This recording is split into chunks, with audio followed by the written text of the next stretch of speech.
Boom, Watch Fam! What is up, Watch Fam? I am Christian from Theo and Harris, and welcome to episode 108 of Ask TNH. Before we get into it, we'll do a quick wristwatch check. So right now, I am wearing a vintage Rolex, reference 1601, with a two-tone configuration. I said this before 2 weeks ago when we offered our last two-tone 1601. I think that the two-tone configurations are way underrated. They kind of flew under the radar as gaudy for the past 20 years, but now, especially with a strap, they're just so beautiful. I mean, I think that we're starting to appreciate them because we're not slick back hair, Wall Street dudes that are just kind of douchey, like American Psycho. But anyway, this watch is available on the shop at theoandharris.com. So check out the watch shop after this video. But now let's get into the question. Okay, so today I was asked, and I'm going to answer about my thoughts on the Cartier Santos current production models. I own a Cartier Santos Dumont, a Cartier Santos Dumont, and you guys made fun of me for that last time. I love the watch. It's actually my favorite, probably, well, the Cintre is also a big favorite, but the Cartier Santos Dumont is probably my favorite Cartier watch. So that's, obviously I have a very special kind of place in my heart, and I guess how I perceive the design. I hold it in a very, very high regard. I like it more than the tank. I like the tanks very much, but to me, they do lack a lot of detail. They're fine and they're beautiful watches. I don't mean fine as they're fine. I mean, they're fine wristwatches, but I think that they still just lack something, especially when compared to the Santos Dumont or the Santos, that just has the extra little something. It has the screws, it has a bit of a defined case, it has bevels. So by no surprise, I'm going to go hard or be a little bit critical of the Santos Dumont Santos collection. So there are two models in the Santos line currently. There's the Santos 100. This was released for an anniversary. It's an anniversary model, and it's been the model that has kind of been, popular and on the wrists of most, Cartier Santos owners for the past several years, probably a decade or somewhere around there. And then there's the Cartier Santos Dumont, which was recently released. I don't know when, but not too long ago. Much newer than the Cartier Santos 100. So let's break down my thoughts on each. The Cartier Santos 100. Fundamentally, I get that it plays pretty close attention to the original Santos Dumont, with the original Santos watches, which were originally pilot's watches. And it's funny because, if you look at the original, put up a photo of the vintage models as well, the original ones look nothing like what we would assume to be a pilot's watch, which is kind of funny. Pilot's watches to us are more like Breitling Navitimers. But this was one of the first wristwatches ever. So yes, I mean, whether we like it or not, this is an original pilot's watch. So I think that the new Santos 100 actually kind of reps the pilot flag a little bit better. It's larger, it's more bulky, it looks more durable. It looks like you're not going to break it, if whatever. Not that I don't know if pilots break their watches very often, but I like that about it. I think that keeping the pilots in mind, not that pilots are wearing this watch, but keeping that heritage in mind, I do understand how they've enlarged the case. That being said, I think it's far too big. What I find odd is if you look in the descriptions on the Cartier website, it's the large model. The Cartier Santos 100, this is the large model version of this watch, but there is no small model or even a medium model. So why do they have to clarify that this is particularly the large model? That doesn't make any sense to me. I think that the proportions are probably right. It doesn't look awkward, but I've never seen the watch on someone's wrist that I thought looked good. Sorry guys, I know that a lot of you own this watch.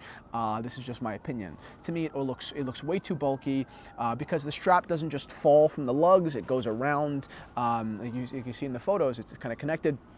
It makes it look even bigger. I believe it's 51 millimeters by 41 millimeters, which is just an enormous size. To me, the cornerstone of Cartier watches and the classics, the original, to me what Cartier stands for is Truman Capote, right? It's Muhammad Ali in the dress sense. It's Jack Kennedy. It's Jackie O. I mean, it's all of these people that wore these watches in a very refined and very formal way. And even when they wore them in a casual setting, they were still very formal watches.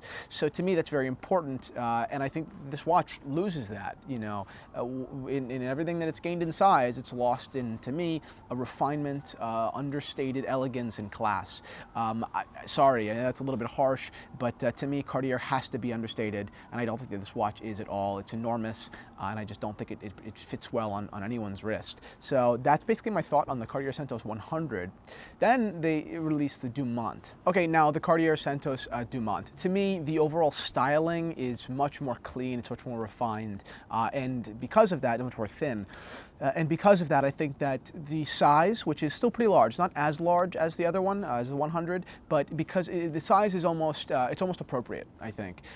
Even though it is a large watch, because it is so sleek and thin and curved, and I think just clean in the case as opposed to the bezel with the screws, to me it has a smaller approach or a more refined approach, which is good. I like that Cartier was able to incorporate both size and their classical refinement in a watch. I still don't love this watch. I like it. I don't love it. I think that they're very expensive. I think $17,000. On the secondhand market, they can be had well under 10, and that's actually a pretty good price point, I think. They're not really that far off from the vintage models. And the vintage models, I can see, although I have one and I love it, I can see how most people wouldn't. They're just small. I mean, I think my watch is like something like 31 millimeters. So, it's not really going to work for most people. At 46 millimeters by 34 millimeters is better. To me, or not just to me, I think I just believe to everyone, it's a much more modern and approachable size for the masses. Then taking into consideration, I think the thickness, that's 5.5 millimeters, is far better than the 10.5 that the Santos 100 comes in at.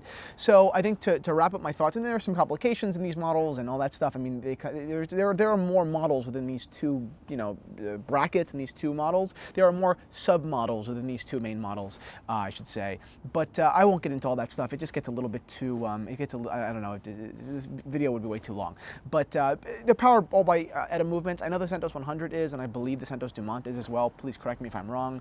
But that's not why you buy Cartier, and I'll tell you that 100 times. I couldn't, to me, Cartier is not a watch to buy because of mechanical, prowess. I also don't think that because of that, they're women's watches. It doesn't make any sense to me. I just love the refinement of Cartier. I think that they do what they do better than almost anyone else. I love the Patek Calatrava, but to me it's not as iconic as the Tank or as the Santos Dumont or as the Cintre. Those are three Cartier models that to me are more iconic in the dress and refined category than anything Patek has done. So, and it's not a diss to Patek, it's just how highly I think of Cartier. So that's basically it.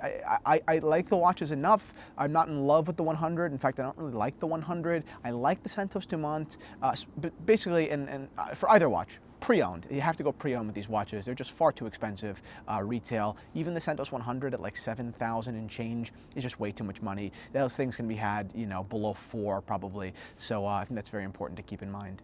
But that's it. I think that I'll leave you with one note. Stop bragging on Cartier. They've done incredible, incredible things. I think they're a very, very important company, especially on the vintage market, and they deserve a lot more respect than they're given by I don't want to tier watch geeks, but not beginners anymore, kind of more intermediate watch geeks. I think they know something. They start shitting on Cartier because, oh, it's a chick's watch with ETA movements. You don't know what you're talking about.